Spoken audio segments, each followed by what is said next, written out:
Strange Tales from a Chinese Studio, Story 54. So let's meet the protagonist. His name is Zheng Xiaolian. Right. He is a scholar from Fujian province, and when the narrative opens, he is riding the ultimate high. He has just passed a major provincial examination. Now, to understand his mental state, we really have to grasp what passing this exam actually meant, because this wasn't like passing the bar exam today. Oh, no, not even close. Right. The imperial examination system, or the Qiju, it was the sole exclusive gateway to wealth, power, and social status in classical China. It was a brutal, grueling process. Like physically grueling. Extremely. Candidates would be locked in these tiny individual cells for days at a time to write highly formalized essays. Oh, wow. Yeah, people routinely suffered nervous breakdowns, and some even died of exposure or exhaustion right there in those cells. You spent your entire childhood and young adulthood memorizing classical texts, just enduring this mind-numbing study. Passing is a big deal. Passing the provincial exam meant you were suddenly yanked out of the commoner class. You were officially part of the elite scholar official stratum. It is a moment of supreme, intoxicating validation. So Zheng feels like a god walking among mortals right now. Totally. He is strolling outside the city walls with a few fellow scholars who also passed, just soaking in his own perceived greatness. And during this victory lap, they encounter a fortune teller staying at a nearby temple. The text notes that the fortune teller immediately clocks Zheng's, quote, proud and soaring demeanor. Right, any savvy street-level operator reads the room. Yeah. He sees a young, arrogant guy who has just tasted his first drop of elite success, and he deploys the most effective tool available. Blatant flattery. Exactly. Blatant, obsequious praise just to butter the young man up. And Zheng completely takes the bait. He waves his fan, smiles this incredibly smug smile, and he asks the fortune teller a really specific question. Like, he doesn't ask about his health or his family. No, of course not. He asks, do I have the destiny to wear the python robes and the jade belt? And that specific clothing reference tells you everything about Zheng's internal landscape. How so? Well, the python robe and the jade belt were the ultimate status symbols. They were strictly regulated by sumptuary laws of the era. Only the absolute highest-ranking officials, like the men in the emperor's inner circle, were legally permitted to wear them. So he's aiming high. Right. I mean, Zheng hasn't even received his first entry-level bureaucratic posting yet. He might just end up as a minor county clerk somewhere. But he is already asking if he's destined to be the prime minister. The arrogance is staggering. But the fortune teller looks at him and delivers the ultimate prophecy. He says, 20 years as a peaceful prime minister. 20 years. 20 years at the absolute top of the food chain, completely unchallenged. Now, I have to push back a little on making Zheng out to be a total monster right out of the gate here. Okay, sure. Because, I mean, if I get a slightly too positive performance review at work, or if a project I lead gets some unexpected massive praise, I get a dopamine hit, you know? Right, it feels good. I might walk around thinking I'm an absolute visionary for about 5 minutes. Isn't it just basic human nature to want to believe the best possible prediction about ourselves, even if we know deep down it's completely hyperbolic? We all have a vulnerability to flattery, certainly. I mean, that's just human. But Pu Songling is making a very intentional structural choice here. Okay. He is establishing that the seed to Zheng's eventual downfall is not some external magical curse. Right, it's not a demon. Exactly. It is not a demon that possesses him and makes him evil. The villain of this story is Zheng's own pre-existing vanity. The fortune teller is just pouring water on a seed that has already sprouted in his mind. So the danger is the lack of resistance. Yes. The danger isn't the flattery itself, it's Zheng's total lack of internal friction in accepting it as truth. He just gives his ego complete permission to jump off the leash. Yeah. The text actually says his spirit soared even higher. Yeah. But then the environment shifts. Yeah. A light rain begins to fall, forcing Zheng and his friends to cut their victory stroll short. So they run to seek shelter inside the monks' quarters at the temple. And this physical transition is vital to the psychological setup. How so? Well, they move from the open air and the public validation of the fortune teller into a confined, isolated space. It creates a physical boundary that mirrors the psychological echo chamber Zheng is about to enter. Ah, I see. He is pushed into a space where his ego can bounce off the walls without any external reality to check it. And the space itself provides a really jarring contrast. The source material gives us some very specific, grounded sensory details here. Right. They run into the shelter, and there is an old monk sitting on a woven rush mat. He is described as having deep eyes and a high nose, and he is sitting in a half-lotus position. Crucially, the monk completely ignores them. He shows absolutely no courtesy to these newly minted elites. The contrast is just brilliant. Yeah. You have a group of young, hyper-ambitious men obsessed with rank, titles, and societal perception. They have just been told they are destined for historical greatness. Right. And they walk into a room occupied by a man who represents the absolute rejection of the material world. The physical description, the deep eyes, high nose, suggests he might be a foreign ascetic, perhaps from the Western regions. Which adds to the vibe. Exactly. It adds to his aura of otherworldly detachment. His refusal to acknowledge their earthly status is a profound, silent rebuke to their vanity. But they don't even process the rebuke. Not at all. They just brisk past him, climb onto a bed in the room, and start talking among themselves. His friends start congratulating him on his future status as prime minister, just feeding his delusion. Yeah. And Zhang immediately begins promising nepotistic favors. He points to his friend Zhang and says, "When I am prime minister, I will push for you to be the provincial governor of the South." Right. He promises to make his cousins generals. He even promises minor military ranks to his old household servant. I mean, okay, let's unpack this. He hasn't even gotten a job yet, and he's already planning how to corrupt the system for his buddies. Does this show that the potential for corruption was always inside him, just waiting for power to unlock it? Oh, yes. Absolutely. And it establishes the exact blueprint for his dream. Pu Sonling is making a sharp argument about the genesis of political corruption here. Right. It doesn't begin when the official takes the first bribe. It begins in the mind, long before the power is ever acquired. Zhang is already viewing government offices not as sacred duties to the state, but as his personal property to distribute as party favors. He is treating the machinery of the state purely as a mechanism for his own personal leverage. It's literally the blueprint for everything that follows. So, as they are laughing and dividing up the country, the rain outside turns into a torrential downpour. Zhang feels tired. He lies down on the bed. And this is the exact moment the shift from reality to illusion occurs. And the transition is utterly seamless. Yeah, there's no warning. There's no magical portal, no swirling mist. He falls asleep, and his mind simply continues the exact trajectory of his waking thoughts, just with the friction of reality completely removed. He doesn't wake up in a new place wondering where he is.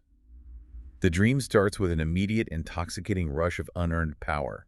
Suddenly, two royal messengers, inner palace emissaries, arrive right there at the temple. Right. They are carrying a handwritten edict directly from the emperor, summoning Grand Preceptor Zhang to court to decide national affairs.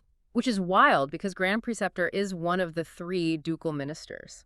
That's a big deal. It is the absolute highest civil ranking possible. It's a title of immense prestige, usually reserved for elder statesmen, with decades of proven service. And he just gets it instantly. Yes. Zhang's mind has instantly catapulted him over 20 years of actual work right to the apex of the hierarchy. So he rushes to the imperial court. The emperor speaks warmly to him and grants him a terrifying level of unchecked power. The emperor decrees that Zhang is allowed to promote or fire any official below the 3rd rank without even needing to report it to the throne. To put that in modern terms, the emperor essentially gave him the administrative root password to the entire government network. Wow. He can delete any failsafe without triggering an alarm. You see, the imperial bureaucracy was historically designed with endless checks and balances. Right, tons of paperwork. Exactly. Officials had to submit memorials, basically reports, to justify every single personnel change. By giving Zhang the power to hire and fire mid to high-level officials off the books, the emperor is handing him a blank check to build his own private mafia within the state. And to complete the fantasy, the emperor gives him exactly what he asked the fortune teller about. He gets the python robe, the jade belt, and 2 famously named horses. Zhang puts on the robes and walks out. He's made it. He has. Now, the architecture of this illusion is really fascinating to me. Zhang leaves the palace and goes home, but the home he walks into is not his old residence. No. It is a spectacular, massive mansion with painted beams and carved rafters. Here's where it gets really interesting to me. The text explicitly says that Zhang himself doesn't understand how he got this massive house so suddenly, but he just rolls with it anyway. Yeah. Isn't this exactly how dreams work? Like, our critical thinking just shuts off if the illusion strokes our ego? It mimics dream logic perfectly, yes. But in the context of 17th century Chinese philosophy, it is actually pointing toward the Buddhist concept of Maya, or illusion. Okay. It is less about his brain merely shutting off and more about his soul revealing its true shape. Oh, that's deep. Metaphorically, Pu Songling uses this to discuss the psychology of unearned privilege. When things go incredibly well, human beings rarely stop to aggressively question why they deserve it. And just accept it. Exactly. The ego quickly steps in and says, well, of course I have this. I am brilliant. It's my due. So he assumes the role instantly. His life becomes this caricature of corruption. He clears his throat, and servants respond like a clap of thunder. High officials come to his door, bowing so low they stumble over their own feet. And Zheng's reaction is very telling. It is. He greets the absolute highest ministers enthusiastically. He gives the lesser officials a mere nod, and he completely ignores everyone below them. He is enforcing a rigid, humiliating hierarchy. Yeah. He demands the exact same obsequious behavior that he was so eager to offer the fortune teller just hours earlier. He has internalized the power dynamics of the court and weaponized them to feed his vanity. And then the bribes start rolling in. He receives a massive gift from a provincial governor, 10 female entertainers. Now, these are enslaved women given as a political bribe. He spends his days surrounded by music and his two favorite concubines, Hanniao and Xiangxian, just completely abandoning any pretense of actually governing. Right. But it goes beyond passive corruption. Okay, so he has absolute power. Usually we expect villains in these stories to do something grand, like steal a province, start a war. Does Zheng do that? No, and that is the genius of the psychological profile being built here. Yeah. He goes incredibly micro. Yeah. He uses his limitless power to settle the pettiest interpersonal scores imaginable. It's so petty. He remembers a man named Wang who gave him some financial help when he was poor. So he just writes a memo and makes Wang a high-ranking investigative official. Pure blind nepotism. Right, but then it gets darker. He remembers another official, a man named Guo, who once gave him a dirty look years ago. The text literally says Guo once showed him the whites of his eyes. A perceived slight from years ago. A microscopic injury to his ego. So Zheng coordinates this massive smear campaign. He contacts his cronies in the censorate and gives them the signal. Within a day, they flood the emperor with impeaching documents against Guo. Guo is stripped of his rank and fired. Zheng ruins a man's entire career and life over a dirty look from a decade ago. It demonstrates how unchecked power infantilizes the person wielding it. Infantilizes. Yes, he's acting like a spoiled toddler, but a toddler with the power to destroy lives. He's turned the entire justice system into a tool for his own emotional regulation. And it escalates from ruining careers to visceral physical bloodshed. It does. One day, Zheng is riding out in his opulent procession. A drunk man accidentally bumps into his entourage. It's an accident. Right, just a guy who had too much to drink. But Zheng is so insulated by his power that he views this as an unforgivable crime against his dignity. He has the drunk man bound, sent to the capital mayor, and beaten to death with heavy wooden staves. Beaten to death for an accidental bump. We can actually look at this through the lens of modern neuroscience. Yeah. Research into the psychology of power suggests that acquiring immense authority actually causes brain damage, specifically something called acquired sociopathy. Wait, actual brain damage. In a functional sense, yes. High-power individuals show significant deficits in the mirror neural system. That's the part of the brain that allows us to mirror and feel the emotions of others. Zheng doesn't care about the drunk man because his brain no longer registers the man as a human being. The common people have become mere obstacles in his path. Wow. And his desires just become utterly unrestrained. When his two favorite concubines pass away, he remembers a beautiful neighbor girl from his past life as a poor scholar. He couldn't afford to buy her back then. Right. Now he doesn't ask. He sends ruthless servants to force money onto her family and physically abducts her. They drag her to his mansion in a rattan sedan chair. And the text ends this sequence with a chilling line. It says, looking back on his life, his desires were completely fulfilled. And that is the thesis statement of the dream phase. He has reached the summit, but the mountain he stands on is built of stolen property, abducted women, and murdered citizens. He believes he has achieved perfect equilibrium, but the universe of the story is about to remind him that actions have a structural weight. Which brings us to the inevitable fall. Because a system built entirely on transactional fear has a fatal flaw, right? Yeah. The moment you can no longer pay the bribe or enforce the terror, the entire machine turns on you. Exactly. The narrative pivots from his total satisfaction to a sudden blowback. And it starts with a single, brave voice. Now, I want to make sure we're looking at this strictly through the lens of the text and historical governance, keeping it impartial. Yeah. But it's fascinating how this happens. Oh, absolutely. Pu Sangling brings in a heavy hitter from historical folklore here. The text introduces a memorial, an official report to the emperor written by Bao Zeng. Okay, tell us about Bao Zeng. For anyone unfamiliar with Chinese history, Bao Zeng was a real official from the Song dynasty. But in literature and folklore, he is the ultimate symbol of fierce, impartial justice. Kind of like an untouchable. Exactly. He is the Eliot Ness of classical China, a man who would execute his own family members if they broke the law. Having Bao Zeng write the indictment is the author's way of bringing down the ultimate moral hammer. Let's look at the specific charges in this memorial, because they sound exactly like a modern corporate whistleblower exposing a toxic CEO. Bao Zeng starts by calling Zeng a gambling rogue who was elevated by pure luck. Right. He attacks the very foundation of Zeng's legitimacy. Then he gets to the systemic corruption. He accuses Zeng of treating government positions as strange commodities, pricing jobs based on how profitable the region is. He is exposing the fact that Zeng has completely dismantled the meritocracy of the imperial system. He replaced it with a transactional, mafia-like enterprise. Yeah. The officials aren't public servants anymore. They are franchise owners paying up to the boss. And Bao Zeng points out the human cost, too. He says Zeng turns officials into mere merchants begging at his door. He exiles honest men to the wilderness and promotes sycophants. He accuses Zeng of stealing land from commoners and forcing women from good families into marriage. And Bao Zeng ends the memorial with a brutal ultimatum. He demands the emperor behead Zeng and confiscate all his assets to appease the wrath of heaven and the people. It completely shatters the echo chamber. Yeah. For the first time in the dream, Zeng is forced to hear an objective, external description of his own actions. Initially, the emperor protects Zeng, shelving the report. Mm-hmm. But the blood is in the water. Soon, the entire bureaucracy turns on him. Everyone. All the censors and ministers start impeaching him. And the most brutal part, the very sycophants who used to bow at his door, the ones who called him their father, they are the first ones to demand his execution. It's like watching a house of cards collapse in slow motion.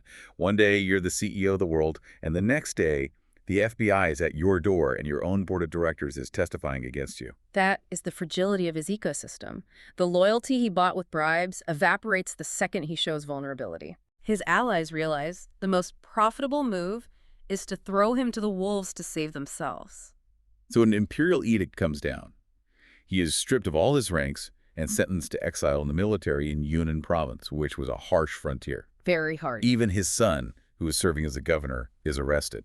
And the confiscation scene is incredibly vivid. Oh, it really is. Like dozens of armed guards just burst into his inner chambers. They strip him and his wife of all their fine clothes, and they haul his wealth into the courtyard. Right, the staggering inventory of his seized wealth. Yes, we are talking millions in gold and silver, hundreds of bushels of pearls and jade. But the text notes this one heartbreaking detail. Scattered on the steps of the courtyard are the dropped, tiny shoes of his children. Yeah, that cinematic detail is brilliant. It grounds the abstract concept of his massive corruption in the intimate reality of his family. Yeah. He built this empire for his ego, but it is his children who are left barefoot and terrified in the wreckage of his ambition. And the karmic mirror begins to reflect his actions. The beautiful neighbor girl he abducted is dragged out by an official, crying, taking away his confiscated property. Zeng watches this. The text says the fire of grief burns his heart, but he doesn't dare speak. He is experiencing the exact powerlessness he inflicted on others. Right. He watched men die with a wave of his hand, feeling nothing. Now he must watch his own family be torn apart, entirely impotent to stop it. So Zeng and his wife are forced to walk into exile. His wife is weak, stumbling and crying, but the guards are merciless. They reach a high mountain pass and collapse in the dirt, and suddenly bandits burst out of the mountains waving sharp blades. The guards just flee. The Imperial guards run away immediately. Zeng gets on his knees, begging the bandits for his life, telling them he is a poor exile with no money left. He assumes this is a robbery. Because his entire worldview is transactional. Right. He thinks every single interaction in human existence is about money or leverage. But the bandits glare at him and reveal their true motive. They say, "We are all the innocent commoners who were harmed and wronged by you. We only beg to get the head of the corrupt traitor." They don't want his money. They only want his life. The justice system stripped him of his wealth, but it is the people he oppressed who deliver the final verdict. The bandits are the physical manifestation of the resentment that Bao Zeng wrote about in his memorial. And even now, Zheng's arrogance flares up. Unbelievable. He shouts at them, "I am still an official appointed by the imperial court. How dare you thieves act like this?" He actually tries to pull rank one last time on the people about to kill him. It is absurd. One of the bandits swings a giant axe. Zheng feels his head detach, and he actually hears the thud of his own head hitting the ground. The physical sensation of the beheading is designed to jolt the reader, but physical death is merely the end of the narrative phase. Right. The story isn't over. No, we are transitioning from earthly consequences, which are messy and political, to cosmic justice, which is absolute and terrifyingly precise. Exactly. We've seen how unchecked power destroys empathy. But Pu Songling's universe doesn't stop at political downfall. Death is not the end of the narrative, it's merely the beginning of the audit. It's audit, yes. He introduces a metaphysical audit. Zheng's soul is grabbed by two demons and marched to a massive dark city in the underworld. He is brought before an ugly king who sits in judgment, reviewing Zheng's file in a ledger. This is a classic depiction of the 10 courts of hell in Chinese mythology. Tell us about that. The underworld is essentially a dark mirror of the imperial bureaucracy above. There are clerks, ledgers, and highly specific punishments tailored to the structural weight of specific crimes. So the king reads a few lines of his file and immediately sentences him to the oil cauldron for deceiving the emperor and ruining the country. A demon drags Zheng to a 7-foot-high iron cauldron filled with boiling oil. It's incredibly visceral. It is. The demon grabs him by the hair and ankles and just tosses him in. Zheng feels his flesh burning away, the red-hot legs of the cauldron boiling oil frying his lungs. But the text explicitly states the true torture here. He deeply wishes to die quickly to escape the pain, but, quote, by 1,000 means, he could not die. In life, he used his power to inflict pain on others, treating their suffering as irrelevant. Now, his suffering is the entire point. Yeah. The denial of death is the ultimate removal of agency. He cannot pass out. He cannot end it. He is forced to be entirely present for the agony he earned. Then he is fished out of the oil, and the king checks the ledger again. He says, "For relying on your power to bully and humiliate others, you must suffer the hell of the Mountain of Knives." Right. They drag him to a steep cliff completely covered in sharp blades, thick as bamboo shoots, with other souls already impaled and screaming. A demon drives a poisoned awl directly into Zheng's brain just to force him forward, then hurls him into the air to be impaled. The blades cross through his chest. It's brutal. Now, I have to push back here a little bit. So what does this all mean? Boiling a guy in oil and throwing him on a mountain of swords. Isn't Pu Songling just writing a heavy-handed sadistic revenge fantasy? It might seem that way. Like in the real world, corrupt politicians just retire to a private island and paint watercolors, right? This feels like a horror movie, not a psychological study. The punishment seemed very literal. It feels extreme to modern sensibilities, sure, but you have to understand the philosophical precision at work here. The physical mutilation isn't just sadism. It is setting up the final, most profound punishment. Okay. The physical torture is designed to break his spirit, stripping away the last remnants of his earthly ego, preparing him for the moral reckoning that follows. And that reckoning is, to me, the most poetic part of the story. Can we talk about the accountant? Because they drag his mangled soul back to the king. The king doesn't order another physical torture. He orders an audit. Yes, the infernal CPA. Right. He tells a bearded accountant to calculate exactly how much money Zheng made from selling titles and stealing property. It's the ultimate bureaucratic nightmare. You're in hell and you are being audited. Exactly. The accountant calculates the exact figure, 2,210,000 coins. The king hears the number and hands down his ruling. He says, since he hoarded it, let him drink it. Such a powerful line. Demons pile the gold and silver coins into a hill, melt them down in an iron cauldron, and force Zheng's mouth open. They pour the molten gold down his throat. And the author drops this incredible philosophical punchline right in the middle of it. Yes. He writes, in life he suffered from having too little of this thing. Now he suffers from having too much. That is just brilliant. It really encapsulates the core theme of the entire piece. Songling is saying that wealth and power are not inherently good or evil, they're just amplifiers. Pretzel Fire is right. If your desires are greedy, accumulating wealth is simply gathering the fuel for your own destruction. The molten gold burns him from the inside out, just as his greed destroyed his soul from the inside out during his life. You would think a swimming pool of molten gold would balance the scales.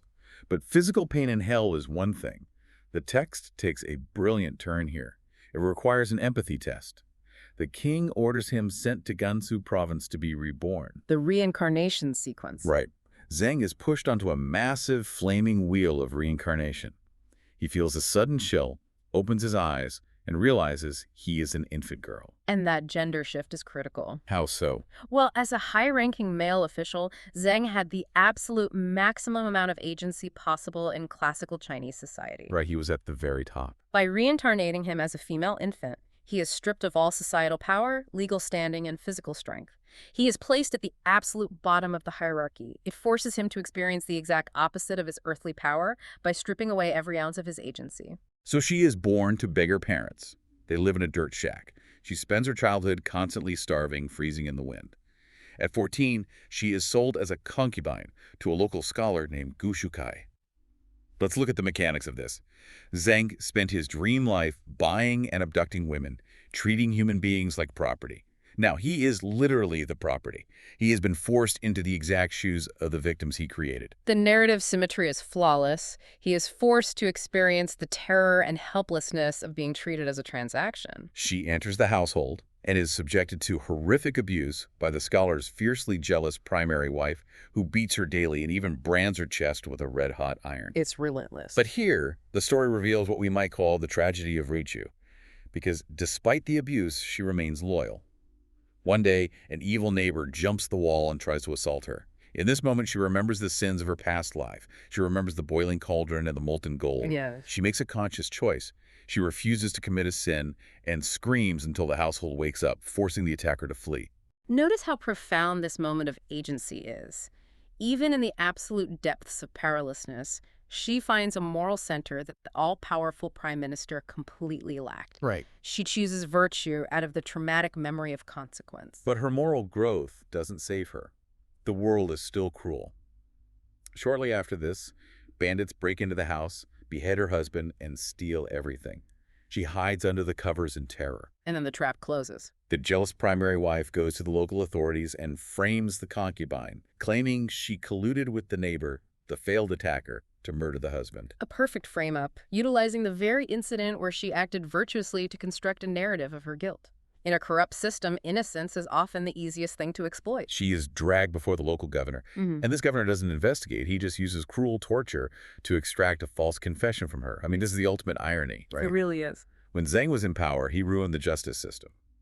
Now, as a powerless woman, she is destroyed by the exact same corrupt, torture-happy justice system he helped create. Yes, she is crushed by the machine she helped build. She is sentenced to Lingxi death by 1,000 cuts.